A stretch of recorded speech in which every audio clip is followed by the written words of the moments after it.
اعوذ باللہ من الشیطان الرجیم بسم اللہ الرحمن الرحیم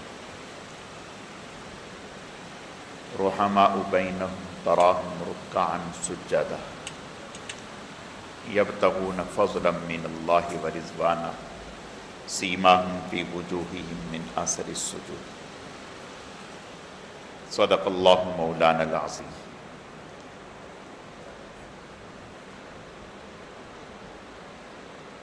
میرے عزیز و دوستو، اللہ رب العزت کا بے حد کرم ہے، احسان ہے کہ اللہ پاک نے ہمیں دین سیکھنے، سمجھنے اور عمل کے جذبے سے جمع فرمایا ہے۔ اللہ تعالی ہم سب کے آنے کو، جمع ہونے کو، مل بیٹھنے کو اپنی بارگاہ میں اعلیٰ درجے میں قبول فرمائے، کمی کوتاہیوں کو معاف فرمائے۔ قرآن پاک کی ایک آیت کا ٹکڑا پیش کیا ہے۔ اس میں اللہ رب العزت نے صحابہ کرام رضوان اللہ علیہم اجمعین کے بارے میں یہ فرمایا ہے کہ آپس میں وہ ایک دوسرے کے لیے بہت رحم دل تھے، ایک دوسرے سے بے پناہ محبت رکھتے تھے،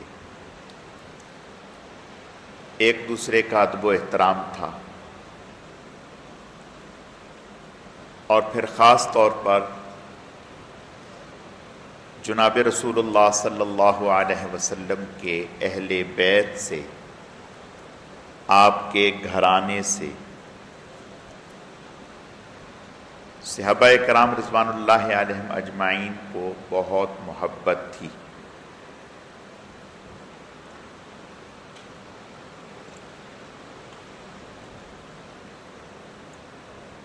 بعض لوگ اس طرح سے پیش کرتے ہیں کہ صحابہ کرام رضوان اللہ علیہم اجمعین اور اہل بیت میں آپس میں محبت، احترام کا رشتہ نہیں تھا، بلکہ آپس میں تناؤ تھا، کھچاؤ تھا، جبکہ ایسا نہیں۔ صحابہ کرام رضوان اللہ علیہم اجمعین آپس میں بے پناہ محبت رکھتے تھے،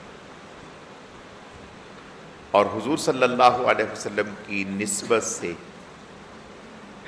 تو بہت زیادہ آپ کے گھرانے اور آپ کے خاندان کا احترام تھا صحابہ کرام رضوان اللہ علیہم اجمعین کے دلوں میں۔ حدیث شریف میں آتا ہے کہ آپ صلی اللہ علیہ وسلم کے وصال کے بعد اگر کبھی بارش نہ ہوتی تو صحابہ کرام جمع ہوتے،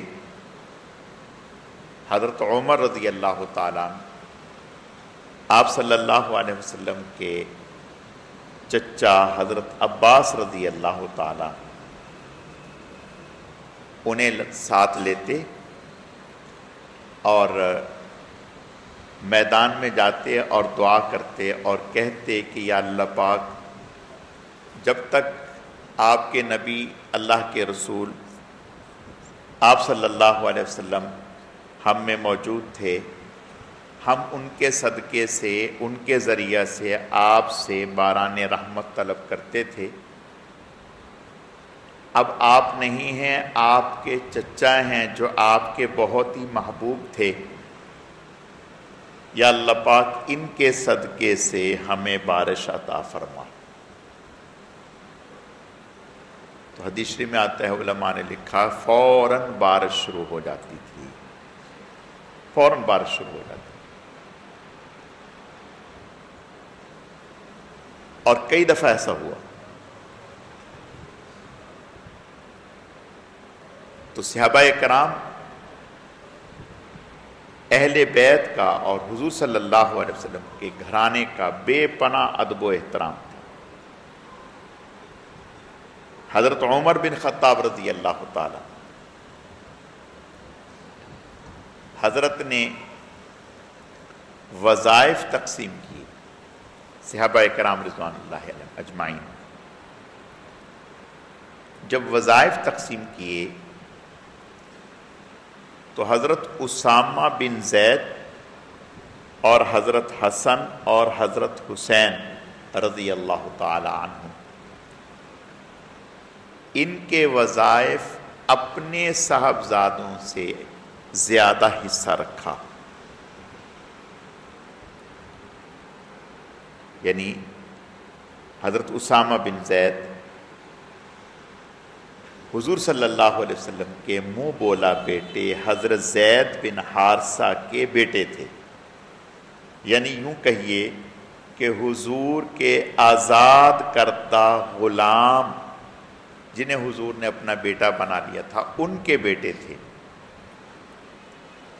تو حضرت عمر رضی اللہ تعالیٰ عنہ نے جب وظائف مقرر کیے تو ان کا وظیفہ زیادہ رکھا، اپنے بیٹے کا کم رکھا۔ تو بیٹے نے کہا اپنے والد سے، حضرت عبداللہ ابن عمر رضی اللہ تعالیٰ عنہ، حضرت عمر رضی اللہ تعالیٰ عنہ سے فرمایا کہ ابا جان، میں تو حضور کے ساتھ غزوات میں رہا تو میرا حصہ کیوں کم ہے؟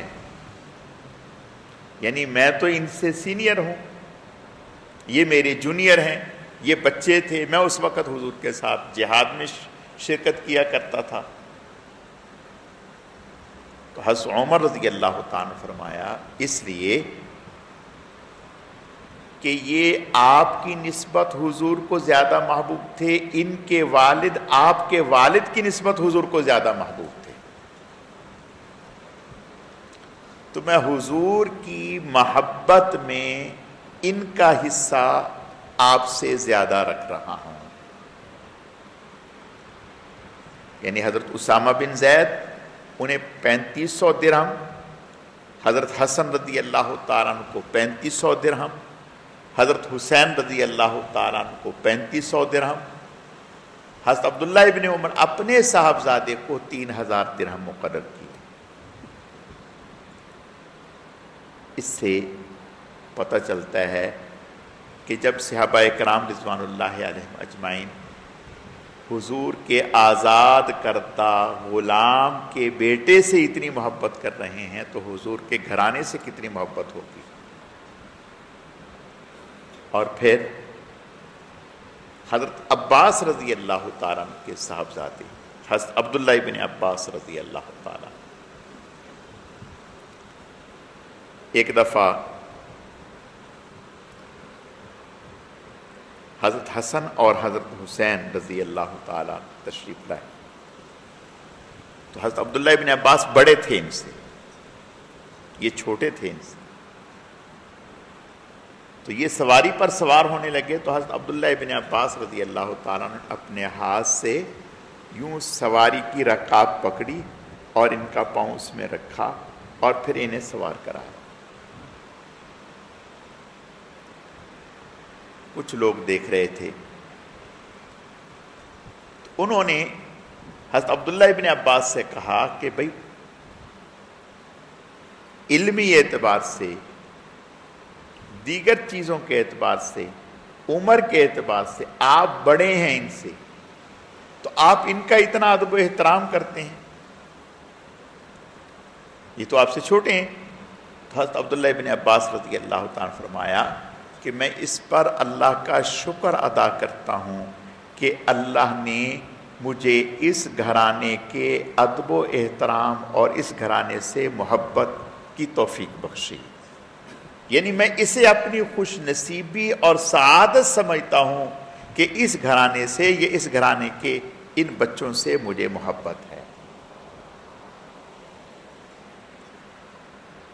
تو صحابہ کرام رضوان اللہ علیہم اجمعین، حضرت حسن رضی اللہ تعالی کم عمر ہی تھے، بچوں میں کھیل رہے تھے۔ سیدنا صدیق اکبر رضی اللہ تعالیٰ عنہ، حضرت علی رضی اللہ مسجد سے باہر نکلے تو سیدنا صدیق اکبر رضی اللہ تعالیٰ عنہ نے حضرت حسن رضی اللہ تعالیٰ عنہ کو اٹھایا اور کندھے پر بٹھا لیا اور بوسہ دیا۔ پھر فرمانے لگے بیٹا علی کا ہے، چہرہ نبی کا ہے۔ بیٹا علی کا ہے، چہرہ نبی کا ہے، یعنی صاحبزادے تو حضرت علی کے ہیں لیکن شکل و صورت جناب رسول اللہ کی ہے۔ فرمانے لگے بیٹا علی کا ہے، چہرہ نبی کا ہے۔ یہ محبت تھی۔ حضرت حسن رضی اللہ تعالیٰ 1 سال بڑے تھے حضرت حسین رضی اللہ تعالیٰ سے۔ اللہ نے بے پناہ حوصلہ عطا کیا تھا حضرت حسن رضی اللہ تعالیٰ، حوصلہ، بڑی وجاہت تھی۔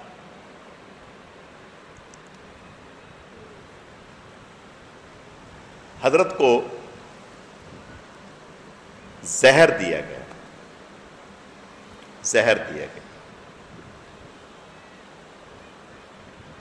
5 ربیع الاول کو حضرت کا وصال ہوا۔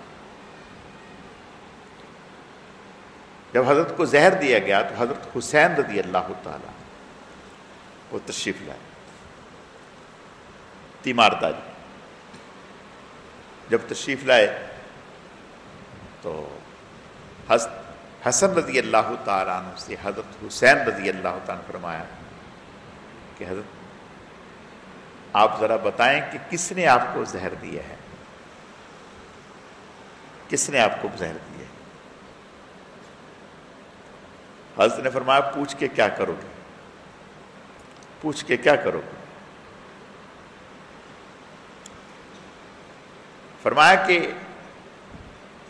اگر تو وہی ہے جس کے بارے میں میرا گمان ہے، اگر زہر دینے والے وہی ہیں جن کے بارے میں میرا گمان ہے تو پھر میں ان کا انتقام اللہ پر چھوڑتا ہوں، پھر ان کا انتقام اللہ پر چھوڑتا ہوں، میرے لیے اللہ کافی ہے، اللہ تعالیٰ خود بدلہ لے لیں گے۔ اور اگر وہ نہیں ہیں جو میرے ذہن میں ہیں تو پھر ناحق کسی کا قتل کیوں کرواؤں؟ نہیں بتایا، نہیں بتایا۔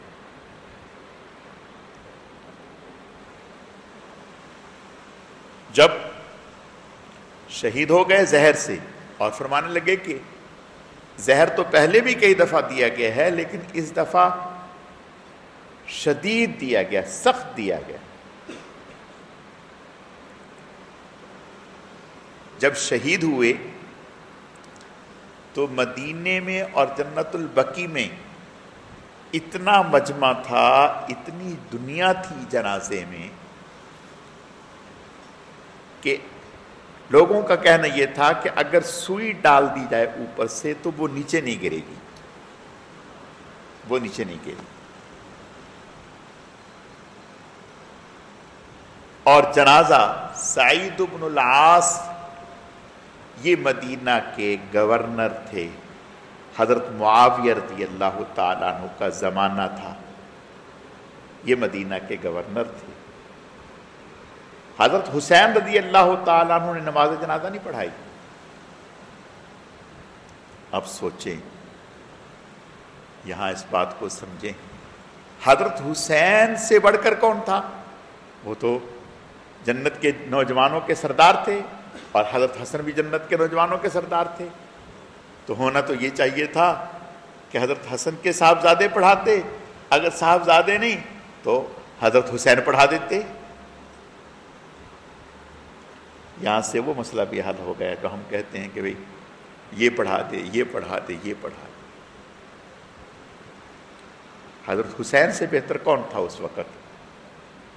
موجود تھے، لیکن حضرت حسین رضی اللہ تعالیٰ عنہ نے جنازہ نہیں پڑھایا، بلکہ جو مدینہ کے گورنر تھے سعید بن العاص، ان سے کہا کہ آپ نماز جنازہ پڑھائیں، اس لیے کہ طریقہ یہ ہے کہ آپ اس وقت خلافت کے، جو ہماری حکومت خلافت نظام چل رہا ہے، اس کے سربراہ آپ ہیں، لہٰذا آپ کا حق ہے کہ آپ جنازہ پڑھیں۔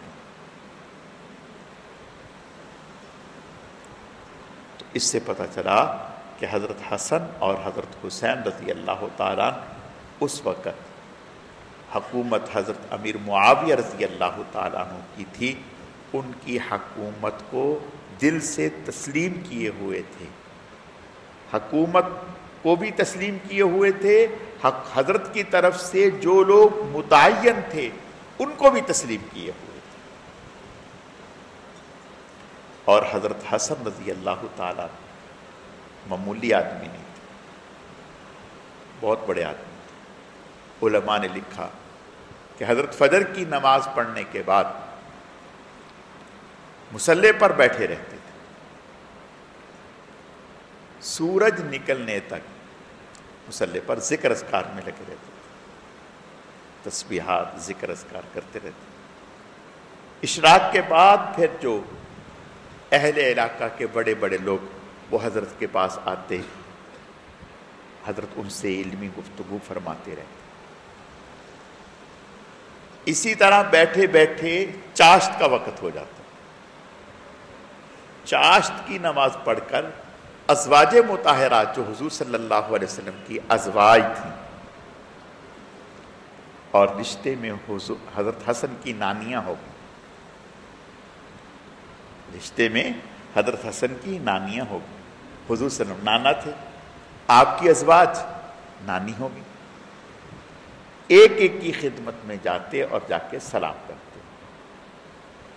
نانیاں تھیں، ان سے پردہ نہیں تھا، لیکن کبھی حضرت حسن نے اپنی نانیوں کو بھی نگاہ اٹھا کے نہیں دیکھا تھا،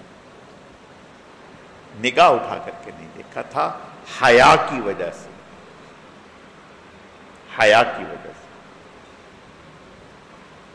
جب صاحبزادے میں نواسے میں یہ حیا ہے تو حضور کی صاحبزادی میں حیا کیا ہوگا؟ نواسے اپنی نانیاں حضور کی ازواج، ان کو کبھی نگاہ اٹھا کر کے نہیں دیکھا،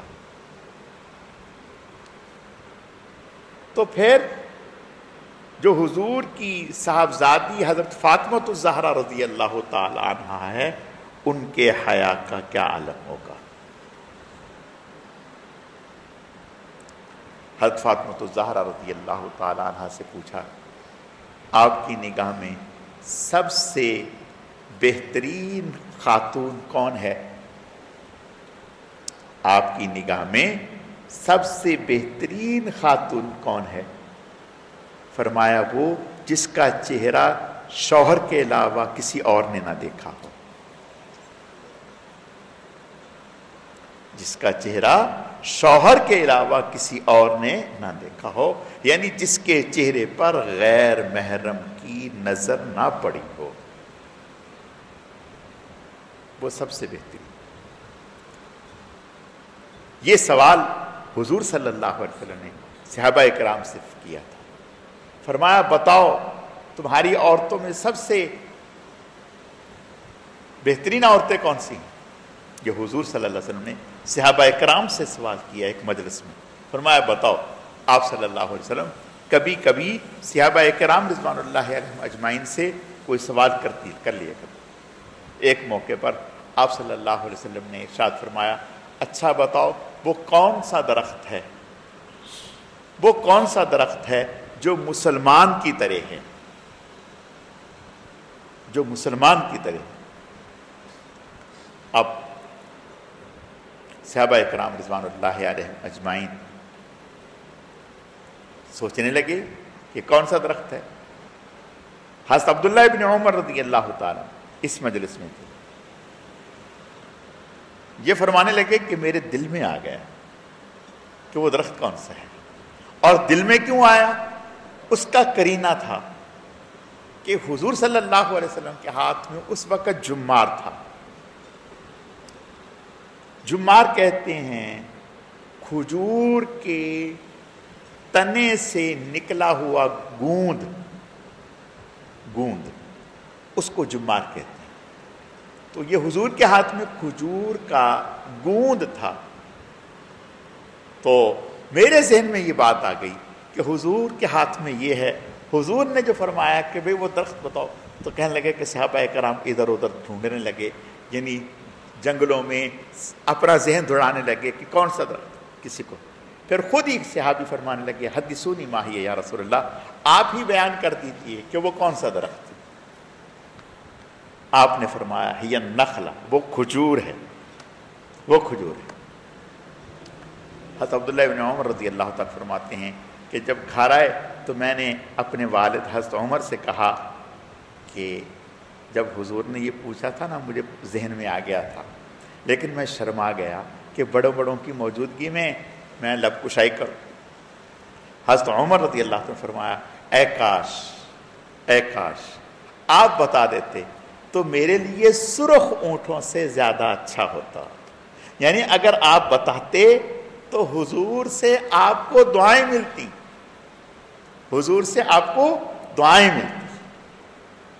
یہ کتنی خوشی کی بات تھی، آپ نے بتایا نہیں.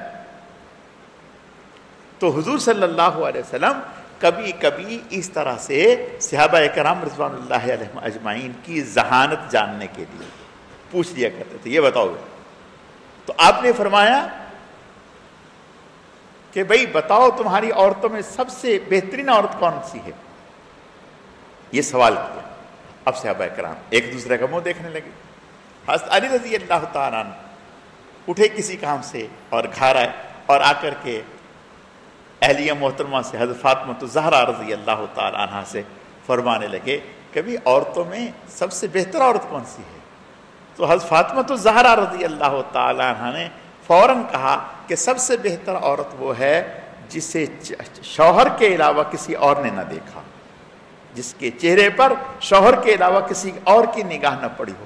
حضرت علی رضی اللہ تعالیٰ آ کے مجلس میں بتا دیا کہ یا رسول اللہ وہ یہ. آپ نے فرمایا کس نے بتایا ہے؟ آپ نے فرمایا کس نے بتایا؟ مسکرانے لگے. یا رسول اللہ فاطمہ نے. فرمایا ہاں کیوں نہ ہو، وہ میری بیٹی ہے نا. سبحان اللہ سبحان اللہ. فرمایا کیوں نہ ہو، وہ میری بیٹی ہے، وہ میری بیٹی ہے، اس لیے اس نے بتایا. تو میں عرض یہ کرنا چاہتا ہوں، بات حضرت حسن رضی اللہ تعالیٰ عنہ کی تھی کہ حضرت امہات المؤمنین جو رشتے میں نانیاں ہیں جن سے شرعاً کوئی پردہ نہیں ہے، ان کی خدمت میں بھی جاتے ہیں تو کبھی نگاہ اٹھا کر کے نہیں دیکھا. اور اللہ نے یہ حیا ہمارے اکابر کو دیا تھا. شاہ عبد القادر رائے پوری رحمۃ اللہ علیہ، شاہ عبد القادر رائے پوری رحمۃ اللہ علیہ، حضرت کی قبر جو ہے وہ سرگودا میں ہے، ٹھڈیاں شریف ایک جگہ ہے، وہاں پہ حضرت شیخ الحدیث رحمۃ اللہ علیہ سے بڑی محبت تھی. تو شاہ عبد القادر رائے پوری رحمۃ اللہ علیہ پوری زندگی کبھی آنکھ بھر کر اپنی بہن کو نہیں دیکھا، پوری زندگی.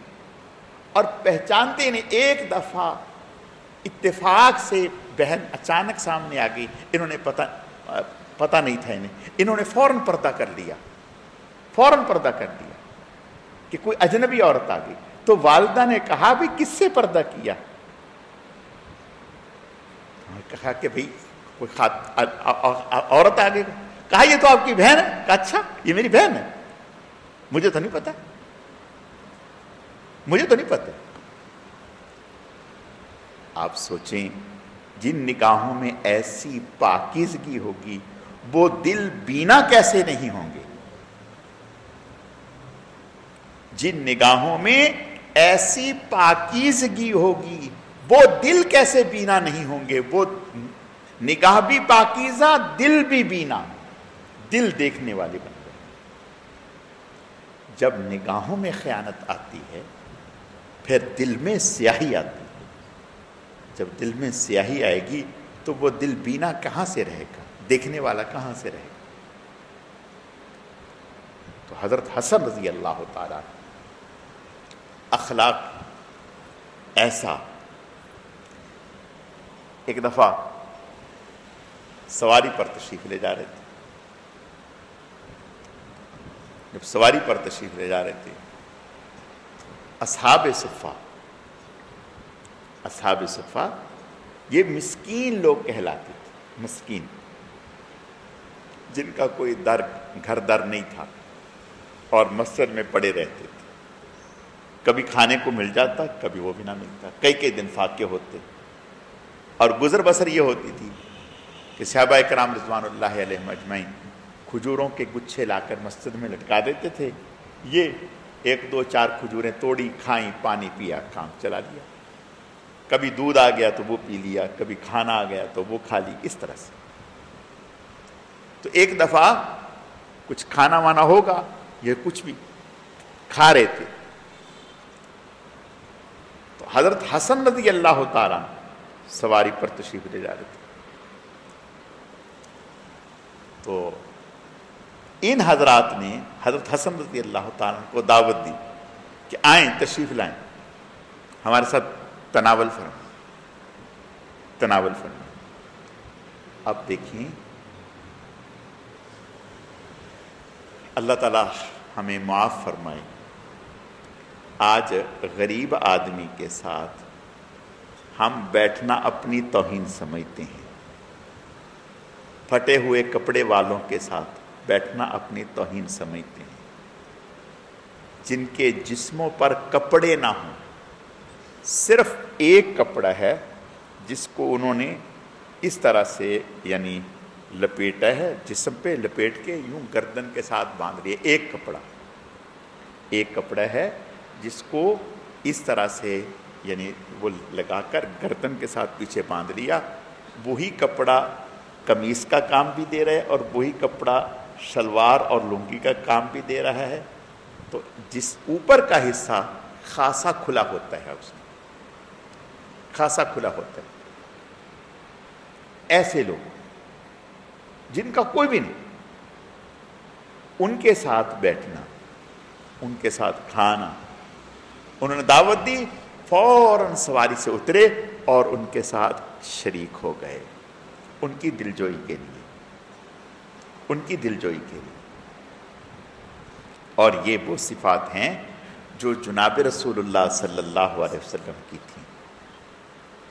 یہ وہ صفات ہیں جو جناب رسول اللہ صلی اللہ علیہ وسلم کی صفات تھیں.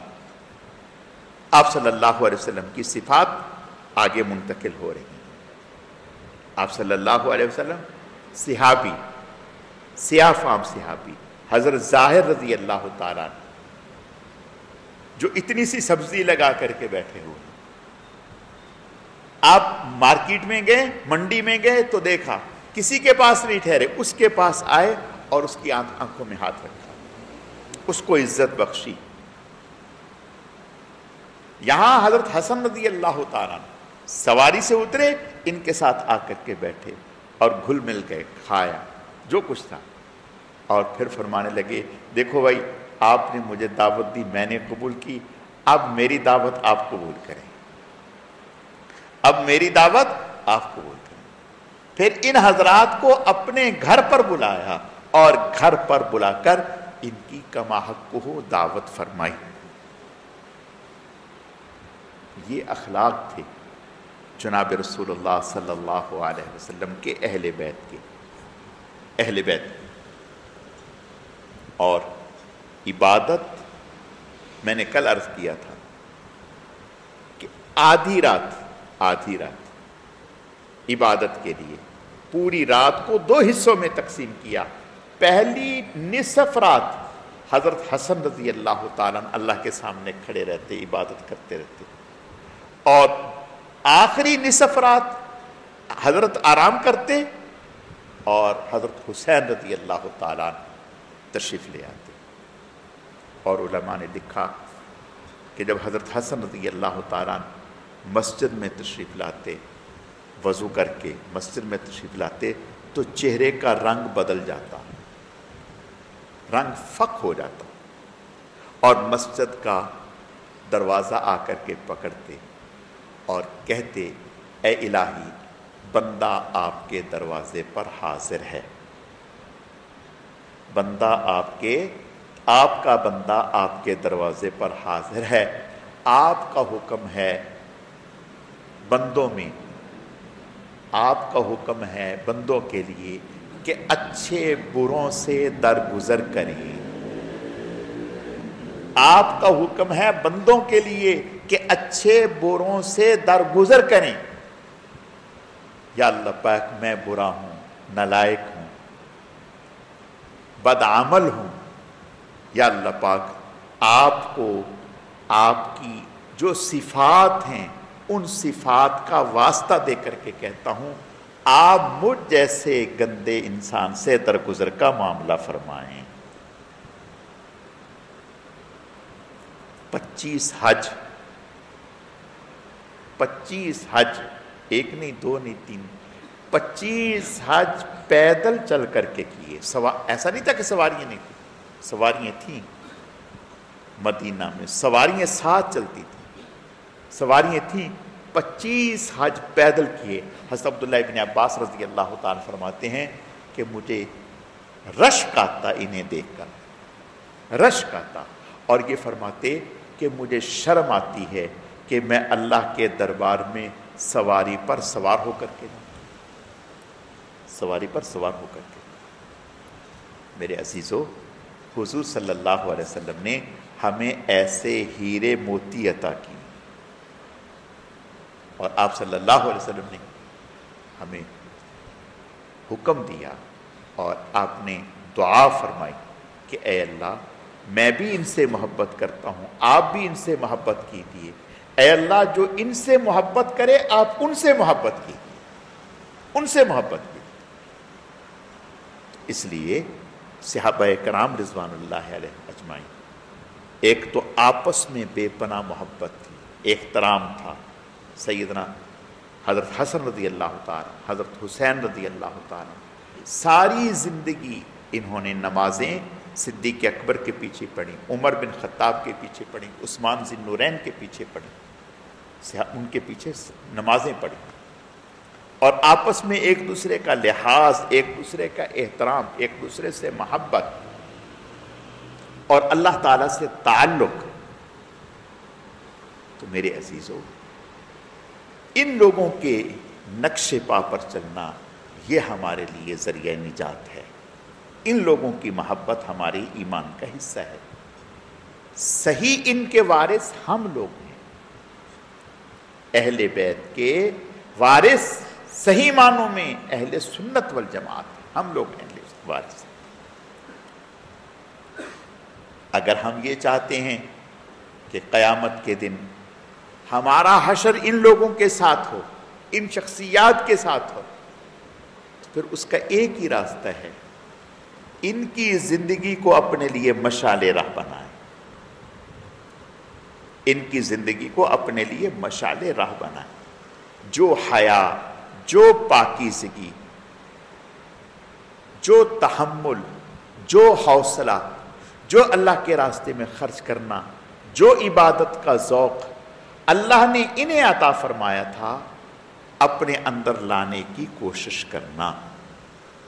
میرے عزیزو، محض یہ کہنے سے کہ بھی ہمارا ان سے تعلق ہے، ایسا تو ہر آدمی کہہ رہا ہے، ہر آدمی کہہ رہا ہے۔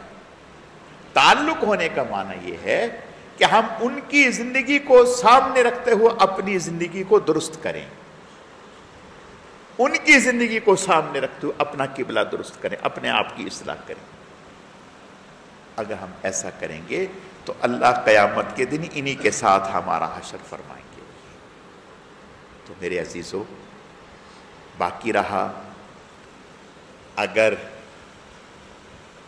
بعض لوگ اس غلط فہمی میں مبتلا ہوتے ہیں کہ بھئی محرم میں چونکہ اہل بیت کے گھرانے کی بڑی مقدار میں شہادتیں ہوئی ہیں، لہٰذا یہ سوگ کا مہینہ ہے، تو یاد رکھیں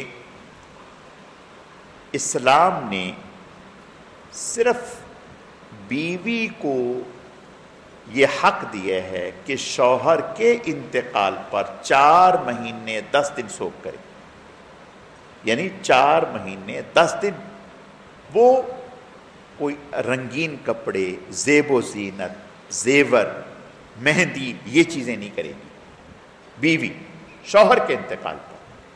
4 مہینے 10 دن کے بعد پھر کوئی سوگ نہیں، کوئی سوگ نہیں۔ عام آدمی کے لیے 3 دن،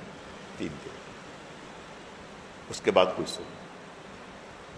اب سوگ کے عنوان پر محرم کے مہینے کے بارے میں جو طرح طرح کی باتیں پھیلائی جا رہی ہیں، اس کا دین سے کوئی تعلق نہیں۔